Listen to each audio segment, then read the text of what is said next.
and you was like, man, we got to talk about on the podcast, man, protecting your energy, man. Explain to the people what that conversation was about.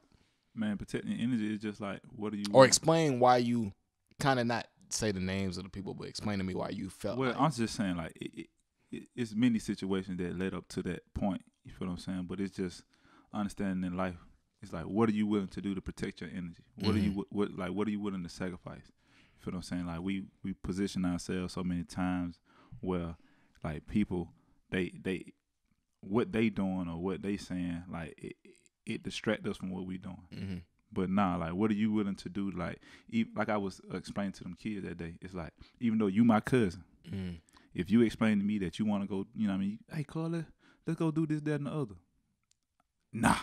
Like, I'm not doing it. You feel what I'm saying? I'm going to advise you not to do it, but just because you're my cousin, I'm protecting my energy. I'm protecting who I am and what I'm doing in order to get to the next level. That's called a sacrifice. Do you think you can offend people often when you're trying to protect your energy? You think absolutely? Okay. But it's like it's all about the sacrifice. What are you willing to sacrifice to get to the next level? Are you willing to allow people to talk about you a certain way? Are you willing to be looked at a certain way? Because I remember you told me that if a couple of years ago I would have told you that you didn't know yourself or made a comment of, you know what I mean, anything near that, or sent you a Bob Proctor video or something like that, you would have felt offended because it's like, dang, like what you mean right now? It's like the stuff you need. It's like when somebody when you're insecure about a certain thing and then somebody tries to like kind of like, hey, maybe you should read this or look at this, you kind of feel like they offending you because you want to feel like that's not a problem, but you know it's a problem. And there's been many instances where we deal with that type of sensitivity where I'm not trying to offend you, but at the same time, like you said, I got to protect my energy. So if you feel offended by it, that's cool. But like you always say, I'm not going to let you get me off my rocker. Like, nah, I can't let you get me off my rocker. Because it's like, it's a difference between like voluntarily just bringing up information. You feel what I'm saying? You should, like, if you trying to help someone, they should kind of like come to you instead of you just offering your information, because it can come off arrogant. It can come off the wrong way. But you feel what I'm saying? In the sense of protecting my energy, like if you want me to do something with you, or not just like anyone, you feel what I'm saying? Like, I have to check it against my morals, my character, my standard. You feel what I'm saying? The words across my chest. I live by certain morals and standards, which I will faithfully abide by to my dying day. So if it don't coincide, if it's not conducive to where I'm trying to go, I'm gonna reject it. You know what I mean? It ain't no disrespect to you.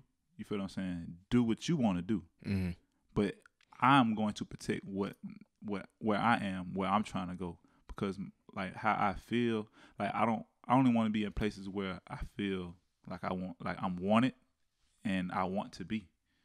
And a lot of people just kind of go with the flow. It's like, but only dead fish go with the flow. You feel what I'm saying? They alive fish, they usually go against the current. That's how they so quickly. So it's like, if you want to move in life, through life so swiftly like a fish would, you know what I mean? Don't just necessarily go with the flow. You feel what I'm saying? Go with where you supposed to be going. Yeah, that's the thing. More than ever now, I always try to move like with a purpose. Like everything I do is directed. So certain things, like, it's hard because there's a lot of people I rock with, but if they ask me to do something or go somewhere, like, hey, we going to such and such this weekend, in my head I automatically know I'm not going. But it's almost that thing of, okay, how do I tell them that? I don't want, because I'm trying to protect, because the thing is, I'm saying you've done that to me. You feel what I'm saying? I may be Probably saying have, like, no, you have. Like, I want to do this weekend. You be like, oh, okay, well, you know what I mean? You don't necessarily, like, but you present it in a way that you don't want to go, and I respect it, because I understand, like, you have a choice to go or not. So it's all good. It's just all about, like, you're not conforming. You're not trying to please me. You feel what I'm saying? At the end of the day, you got to please yourself. So if you don't want to go out that night, or you don't want to go to that particular place, it's okay to say, I don't want to go to that particular place. I can remember a time in my life, it had to be like around 2012.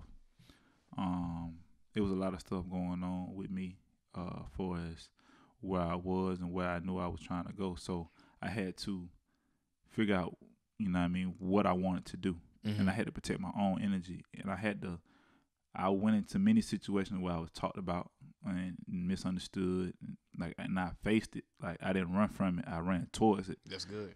And it's like, that's good. How old was you in 2012? I don't know, probably like I was in my 20s. Yeah, That's all okay. I was 17, so you had to be about 23. Yeah, somewhere about my age now, 24. Anyway, the thing about it was I stopped eating a lot of stuff I grew up eating. I stopped drinking for like a year and a half. Like, and the people that was around me, they was used to me drinking. They were used to me acting a certain way. And when I conducted myself differently, I found myself to be in situations where people looked at me like, "Damn, what's wrong with you?" Or hey, we was just talking about that on Saturday when when the homie was at the shop on Saturday morning, when you was talking about how like when you start to move a different way, people will come up to you and be like, "Hey, Gift just not the same no more," but it's like you are the same. You just not. It's more, you conducting yourself. It's just me being a more evolved self. Yeah, that's and it. Like they don't understand that. They don't understand. It's like I remember like that's funny. I stopped eating meat. Yeah. I only ate fish for like 3 years. I was on that. Like then I kind of switch. Like I started eating back like chicken and stuff, but I still have never went back to beef or pork. Like 2010 I stopped eating pork. 2012 I stopped eating beef, and like the whole time like I stopped eating my grandmama cooking. You feel what I'm saying? You know, that's always an issue. And you know what I mean? Why what made you stop eating your? It was just like, you know what I mean? It wasn't beneficial. Right. Like, all right. So it's just me making a sacrifice. Understanding that, all right, I'm a chemical makeup of all y'all. Like my grandparents, my mother, my father. I see certain ailments people around me and my family dealing with. So it's like, why would I continue to pour this stuff into me? And I see, like, I'm only gonna continue what I see. You feel what I'm saying? So if I continue doing these things. So I just wanted to make a conscious decision, like, all right, I'll tell you like how it started. Like I went to service one Sunday in 2012. I'm not sure what day. I want to say it was like early 2012. And the Reb had called he was calling like a fast for the people or whatever, right? So in the midst of it, I was just thinking about it like, okay. And I understand like the purpose of a fast is just to remove yourself from certain things, to allow yourself to see yourself without, like, it's just like if you move away from your family, you get like you change the whole scenery. Now you got to look at yourself differently. Like your resources are not just tangible, like they not just right there, because your environment is not the same no more. Right. Yeah. So during the time I was in barbering school, you know what I mean, in about 3 to 4 days a week, I was going to this little jerk chicken spot, like right around the corner from the school. So I was, you know what I mean, sprinting bread, you know what I mean, indulging, like, so I was just like, if I'm really going to fast from something, I don't want to let go of something that I don't really need. I want to let go of something that I really like. You feel what I'm saying? To really test myself. And so in 2012, that's when you got rid of the beef and pork? Well, I stopped eating. Well, that's when the fast came. That's when all this really came. Well, I stopped eating the pork anyway. I stopped eating the pork in 2010. All right, so in the midst of the fast, what I did was I was going to let go of the jerk chicken. I was just going to say, all right, let me let go of the jerk chicken. But in my spirit, it spoke to me. It was like, all right, what you need to do is let go of all meat except fish, which is a great. Is fish considered a meat? Yeah. Why do some people not consider it? Well, why do people not consider seafood a meat? I don't know. Is seafood meat to you? It's meat to me. Like it's calamari, like, fish, shrimp. Like I feel like it is, but you know, whatever. So in my spirit, it spoke to me and said, "Let go of everything except fish." So I did it. You feel what I'm saying? And when I did, like, people around me was looking at me crazy. You feel what I'm saying? Like, hey, because you used to eat like a monster. I used to eat like a monster. I used to, you know what I mean? In the midst, I stopped drinking. You see what I'm saying? So, like, my energy, like, who I was, it was just different from what they were used to seeing. So, but it was just me exploring myself, experimenting with my life. Now that you did that, do you feel like you not eating pork and what else you don't eat? Pork. I don't eat pork and beef. I eat chicken and fish for it. Okay. Do you feel like you've been better off, or? Yeah. Definitely. I definitely feel better off because it was really me testing myself. It was really me sacrificing things that I appreciated at the time, and just me getting to know myself. And because, all right, with us understanding character, there's no point in your life where your character is not going to be tested. All right, so it's temptation. Life is it's about temptation. Yeah.